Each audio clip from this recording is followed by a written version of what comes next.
Alexander Sterling III stared at the modest delivery van parked in front of him, its white paint chipped and worn from years of service. The vehicle couldn't have been more different from his usual Ferrari, and that was precisely the point. His father's words from their heated argument still rang in his ears. "You've never worked a real day in your life, Alexander. You have no idea what it means to earn something through honest effort. Until you learn that lesson, you won't see a single penny of your trust fund or your position in Sterling Enterprises." At 28 years old, Alexander had expected to step into his role as CEO of Sterling Enterprises, the family's multi-billion-dollar corporation. Instead, here he was, wearing a standard-issue uniform of a local delivery company, about to start his first day as a delivery driver. His father's ultimatum had been clear: 6 months of real work, living on a regular salary, or lose his inheritance completely. The morning sun beat down on his neck as he walked around the vehicle, conducting the pre-trip inspection as he'd been taught in orientation. Everything felt foreign to his manicured hands: the rough metal of the hood, the industrial-grade rubber of the tires, the utilitarian clipboard with its mundane checklist. "First day, huh?" a friendly voice called out from behind him. Alexander turned to find a man about his age. But that's where the similarities ended. The stranger wore his uniform with the comfortable familiarity of someone who'd done this job for years. His name tag read Mike Martinez. That obvious? Alexander tried to smile, though his discomfort showed clearly. Mike grinned, his warm brown eyes crinkling at the corners. "The way you're holding that clipboard like it might bite you? Yeah, pretty obvious. But don't worry, we were all new once. I'm your training partner for the next few weeks." Alexander felt a mix of relief and embarrassment. He'd never had a training partner before. In his previous life, he'd gone straight from business school to an executive position, surrounded by yes-men and subordinates eager to please. "Listen," Mike said, taking the clipboard and showing Alexander the proper way to hold it. "I know it can be overwhelming at first, but we've got a system for everything. Just stick with me and you'll get the hang of it." As they loaded the van with the day's deliveries, Mike explained their route with the expertise of someone who'd memorized every street and shortcut in the city. Alexander tried to absorb it all, but his mind kept wandering to his penthouse apartment, which he'd had to leave for a small studio in a working-class neighborhood. Another condition of his father's ultimatum. Their first delivery was to a small family-owned bakery. Alexander watched as Mike effortlessly maneuvered the hand truck loaded with supplies, greeting the owner by name and asking about her daughter's recent dance recital. It was a kind of easy, genuine interaction that Alexander had never experienced in his privileged world of business meetings and charity galas. "Your turn," Mike said, handing Alexander the next package. "Remember, smile, be polite, and always get a signature." Alexander approached the next business, a local bookstore, with the package held awkwardly in his arms. He stumbled slightly on the doorstep, nearly dropping it. From behind him, he heard Mike call out, "Bend your knees a bit, it helps with balance." The day continued with a series of minor mishaps and lessons. Alexander accidentally delivered a package to the wrong address, got lost despite the GPS, and discovered that his designer shoes were completely unsuited for a day of walking and lifting.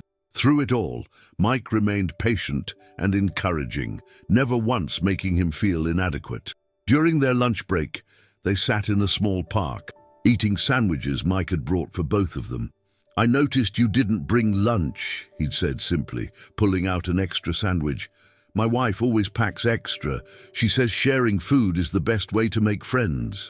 As Alexander bit into the homemade sandwich, simple but somehow more satisfying than any gourmet meal he'd ever had, Mike shared stories about his life. He talked about working this job for 5 years to support his family and put himself through night school, studying engineering while maintaining a full-time job.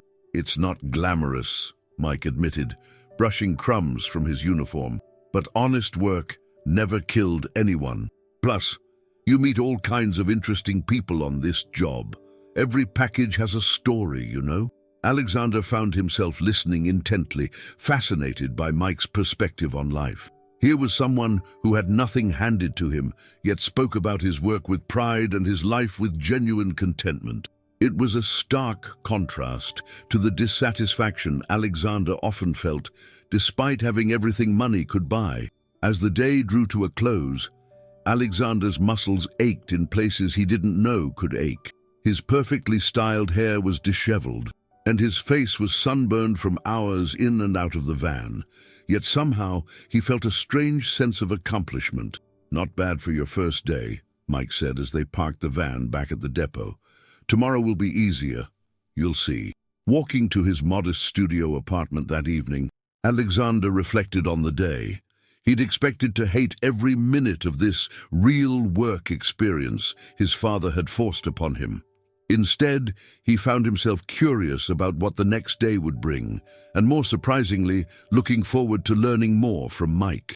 Little did Alexander know, this was just the beginning of a journey that would challenge everything he thought he knew about work, worth, and genuine human connection.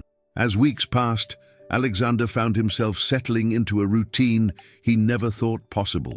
The early morning starts, once torturous, became manageable.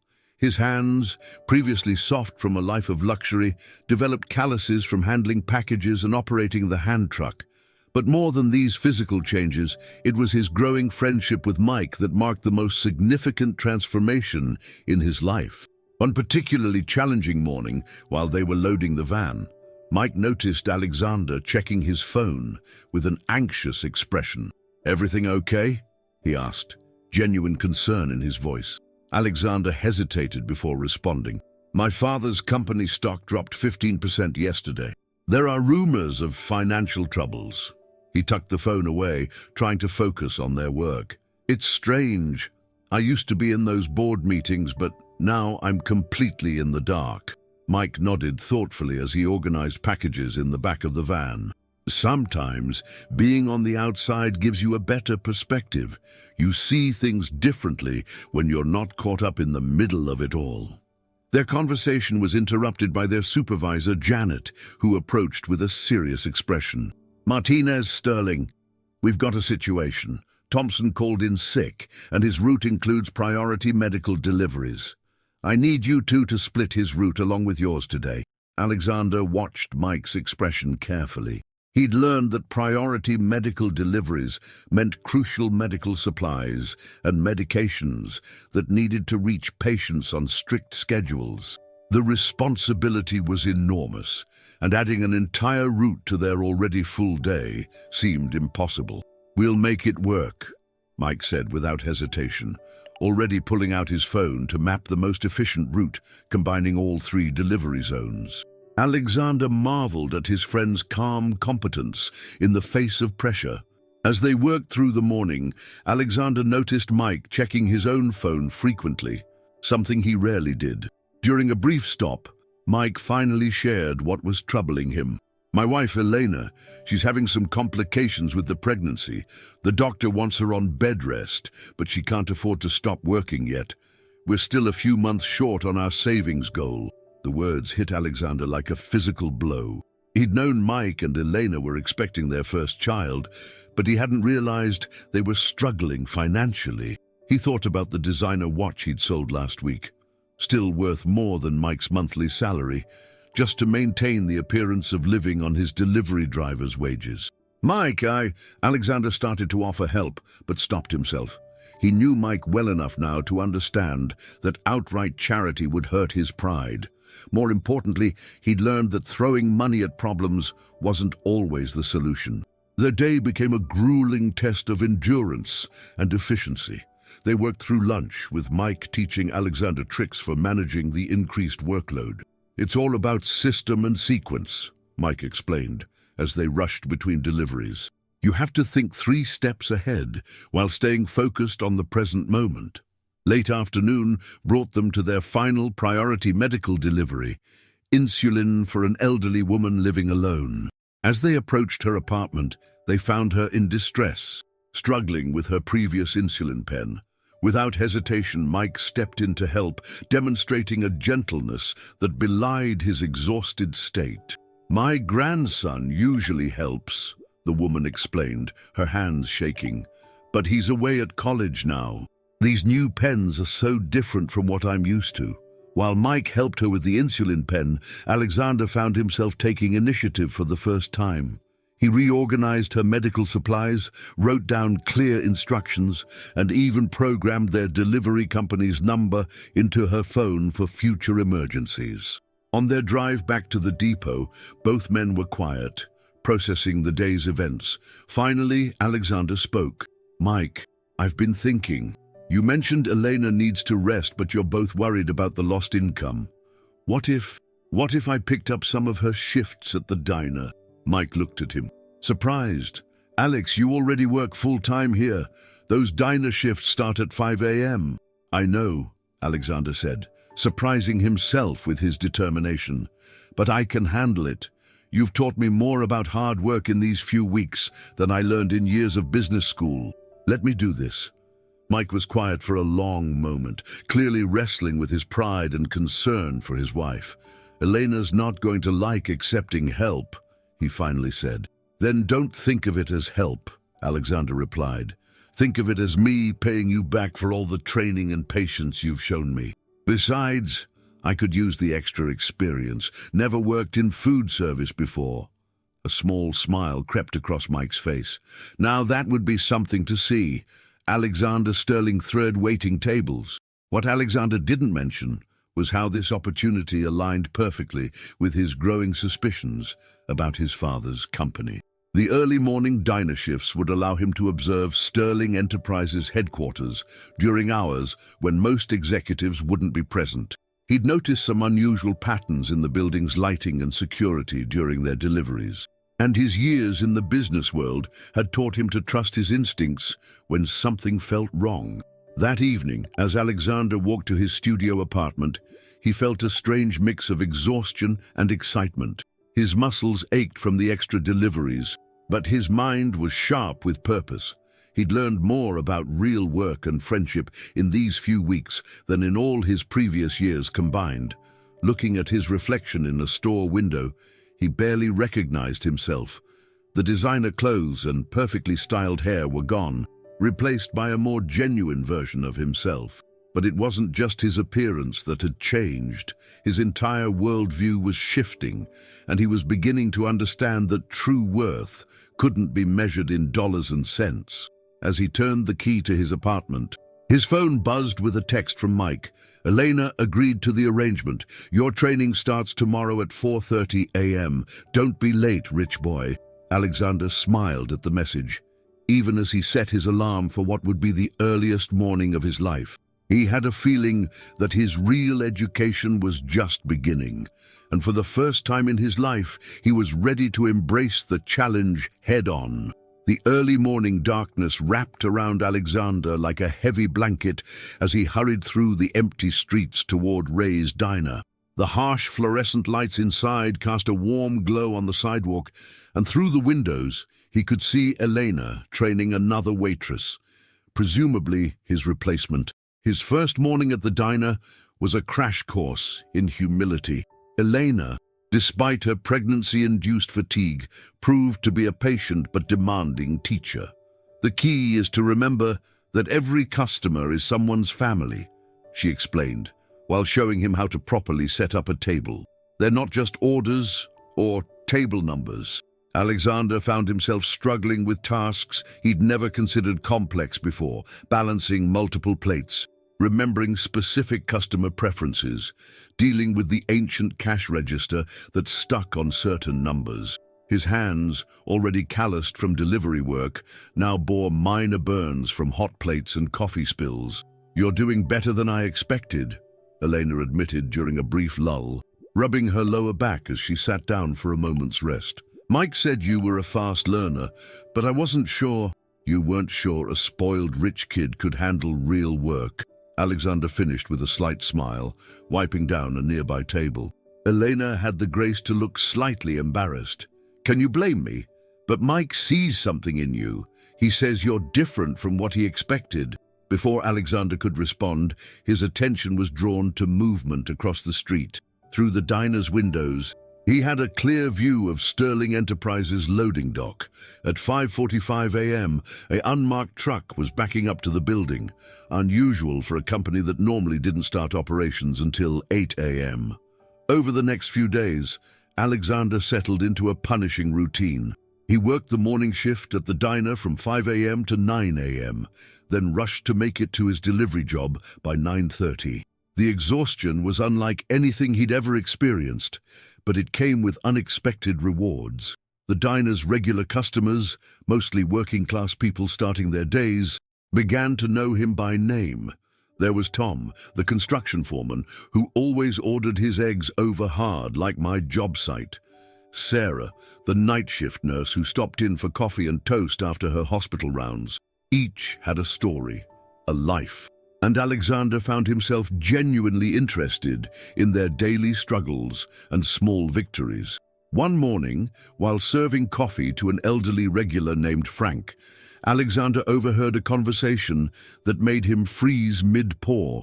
"Yeah, my nephew works security at Sterling Enterprises," Frank was telling another customer. "Says there's something weird going on. Night shifts when there shouldn't be, documents being moved out in the middle of the night. Sounds like when Enron was going down." Alexander's hand trembled slightly as he finished pouring the coffee. His earlier suspicions about his father's company suddenly felt more concrete. The unusual truck deliveries, the late-night activities, it all pointed to something deeply wrong. Later that day, during their delivery route, Alexander shared his concerns with Mike. They were parked in an alley, taking their lunch break, when Alexander finally voiced what had been bothering him. "I think my father's company is in serious trouble," he said, barely touching his sandwich. "Not just normal business problems. I'm talking about potential fraud." Mike set down his own lunch, giving Alexander his full attention. "That's a serious accusation. What makes you think that?"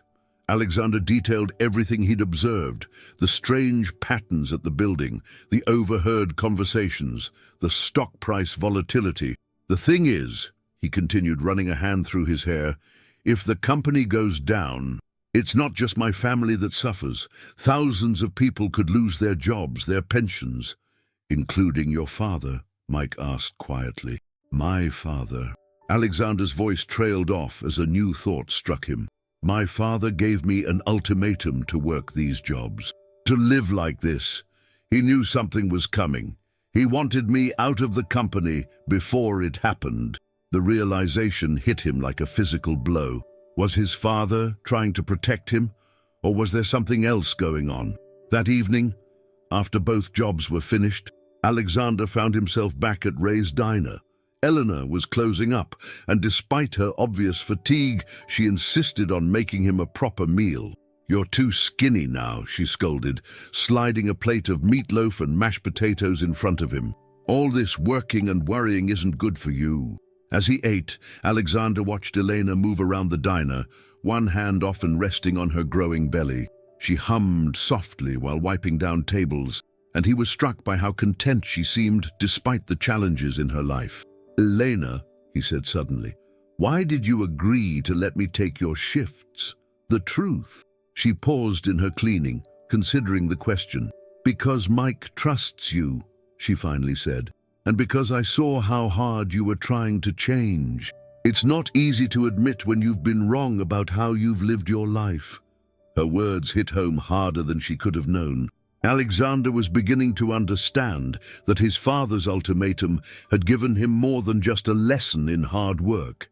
It had given him a chance to see the world from a completely different perspective. As he walked home that night, his phone buzzed with a news alert. "Sterling Enterprises announces emergency board meeting." His heart rate quickened as he opened the article, but before he could read it, another text came through. This one from Mike. "Need to talk. Meet me at the depot early tomorrow. Found something you need to see." Alexander stared at the message, a sense of foreboding washing over him. Whatever Mike had discovered, combined with the emergency board meeting, suggested that the situation at Sterling Enterprises was about to come to a head. What he didn't know yet was that the next 24 hours would force him to make the hardest decision of his life, one that would test not only his new friendships, but also his understanding of right and wrong in ways he never imagined. The pre-dawn air was unusually crisp as Alexander rushed to the delivery depot, his breath forming small clouds in front of him. He found Mike already there, leaning against his car in the empty parking lot, his face illuminated by the harsh security lights. "Thanks for coming early," Mike said, his expression serious. He reached into his car and pulled out a thick manila envelope. "Remember last week when we had that delivery to the 15th floor of Sterling Enterprises? The one that seemed odd because it was marked as internal mail but came from outside?" Alexander nodded, remembering how they'd both commented on the unusual nature of the delivery. Mike continued, "Well, the envelope broke open when I was carrying it. I know I should have just resealed it, but something caught my eye." He hesitated before adding, "I think you need to see these." Inside the envelope were financial documents, internal audits, bank transfers, and what appeared to be 2 sets of books for Sterling Enterprises. Alexander's hands trembled as he flipped through the papers, his business school training allowing him to quickly grasp the implications. This is serious," Alexander muttered, running a hand through his hair. "They're hiding losses, creating fake assets. But why would my father allow this?" Mike's next words hit him like a punch to the gut. "Look at the signature authorizing these transactions. It's not your father's." Alexander stared at the familiar yet devastating signature at the bottom of several documents. It belonged to James Morrison, his father's closest friend and the company's CFO, the man who had been like an uncle to Alexander growing up, who had taught him to play chess and attended every one of his high school graduations. "The emergency board meeting," Alexander said, the pieces finally clicking into place.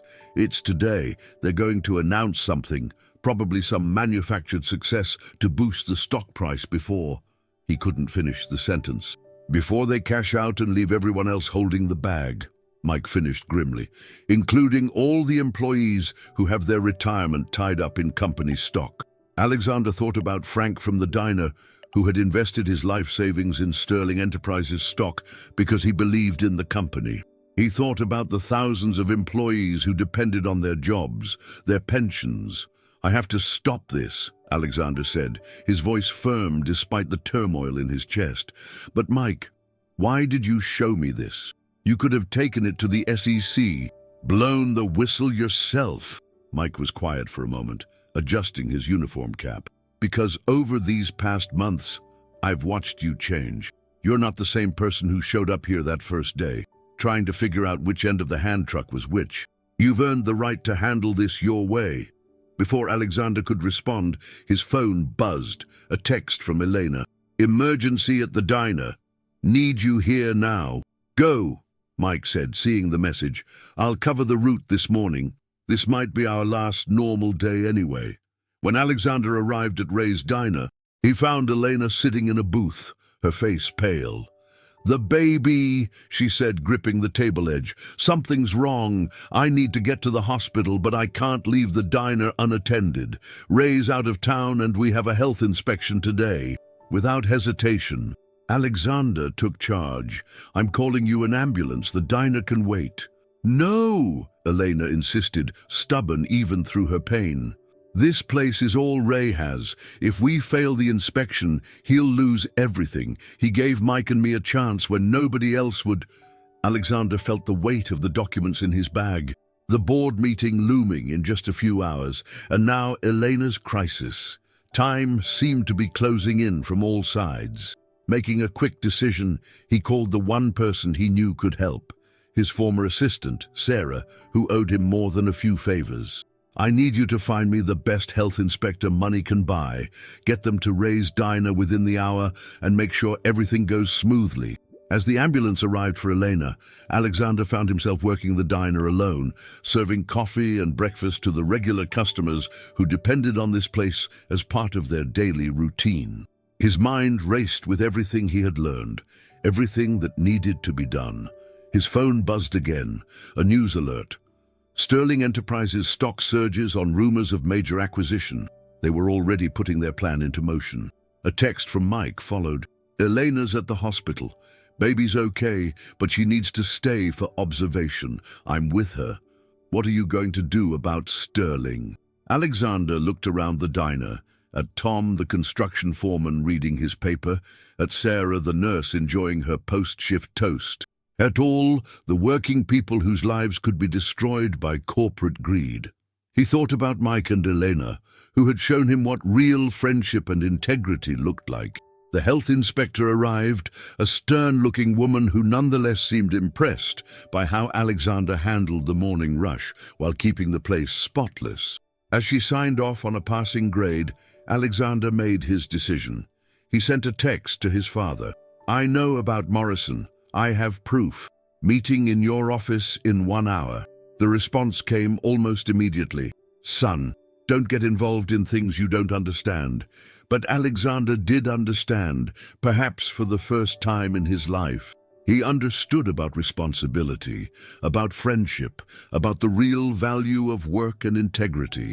As he hung up his apron and prepared to head to Sterling Enterprises, he sent one last text to Mike. Taking care of it.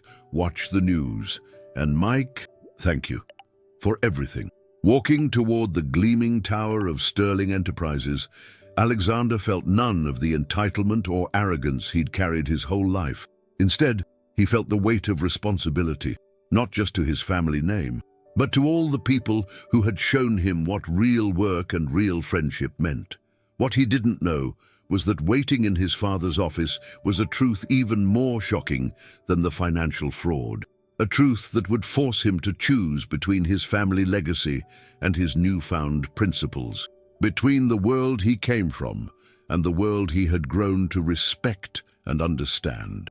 Alexander's footsteps echoed through the marble lobby of Sterling Enterprises.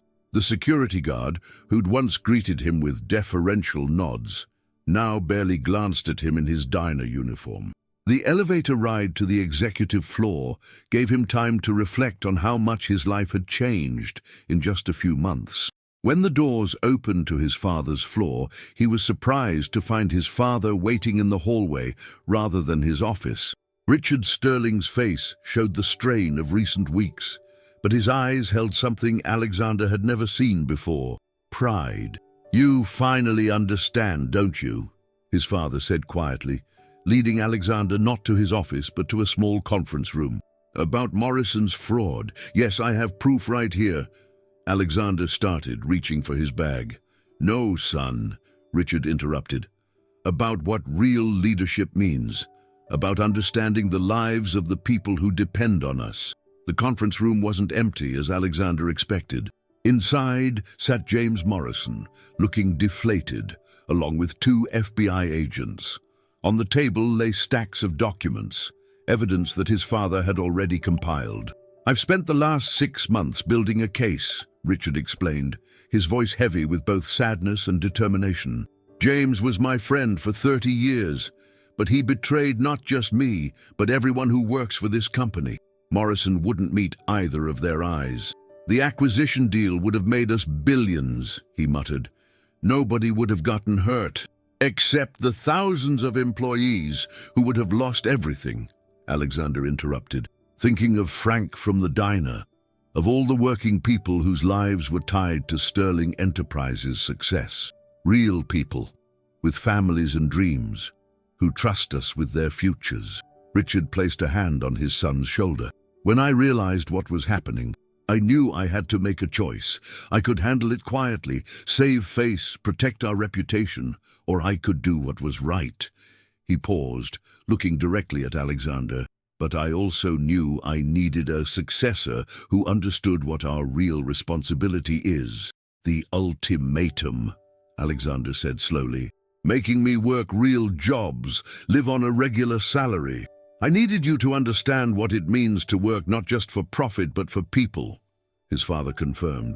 When you chose to take extra shifts at a diner to help your friend's wife, when you showed concern for your delivery customers, I knew you were ready. The FBI agent stood, preparing to take Morrison into custody.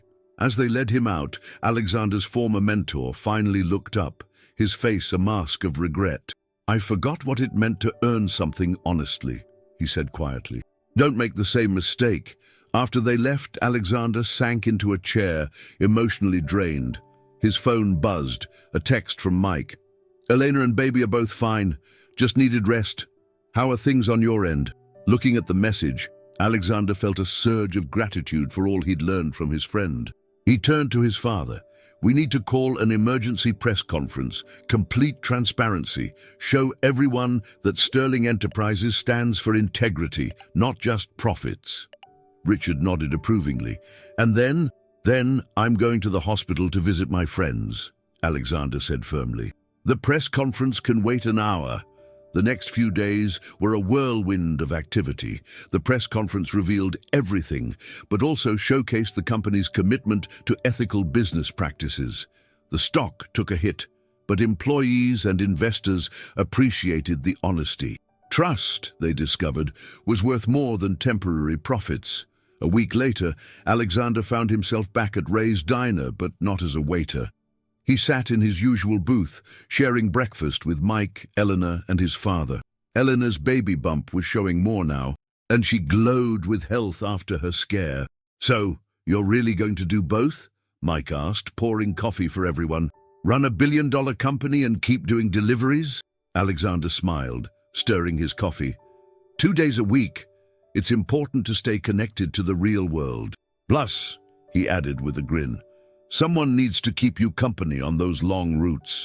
"My son, the part-time delivery driver," Richard chuckled, but his eyes showed understanding. "Mr. Sterling," Elena said suddenly, "did you know this would happen when you made Alexander work these jobs?" Richard considered the question carefully. "I hoped he would learn what really matters. Money can build companies, but it's people who give them value. Every person who works for us, from the cleaning staff to the executives, deserves respect and dignity. And friendship," Alexander added, looking at Mike and Elena. "Real friendship, not just business connections." As they finished their breakfast, Alexander realized how much his definition of success had changed. Once it had been about power, money, and status. Now he understood that true success lay in the lives you touched, the trust you earned, and the integrity you maintained. His phone buzzed with messages about board meetings and quarterly reports, but they could wait. Right now, he was exactly where he needed to be, sharing a meal with people who had taught him the most valuable lessons of his life. That honest work, no matter how humble, has dignity. That true friendship isn't about what people can do for you, but what you can do for each other. That leadership isn't about power over others, but responsibility to others. And most importantly, that the real measure of a person isn't in their bank account or their title, but in the lives they touch and the good they do in the world. As they left the diner, Alexander looked at his reflection in the window. He saw neither the entitled heir he'd once been, nor the struggling worker he'd become, but something better, someone who understood the value of both worlds and could bridge them with integrity and purpose. "Ready for our route?" Mike asked, jangling the van keys. "Always," Alexander replied, straightening his delivery uniform with pride. "There are still plenty of lessons to learn out there." And there were. Every package, every delivery, every interaction was a reminder that success isn't a destination, but a journey, best traveled with friends who keep you grounded and principles that keep you true to yourself. If this story touched your heart, don't forget to leave a like and share your thoughts in the comments. Your opinion is very valuable to our community. To the left of your screen, you'll find a story that will make you reflect as much as this one. A story that will keep you on the edge of your seat, filled with unexpected twists and life lessons that will touch your heart. If you liked this story, subscribe to our channel. Your support allows us to continue sharing exciting stories every day, stories that help us grow, reflect, and see life from a new perspective. Each subscription helps us keep this space alive, where great life lessons are told through stories that reach the soul. See you in the next story.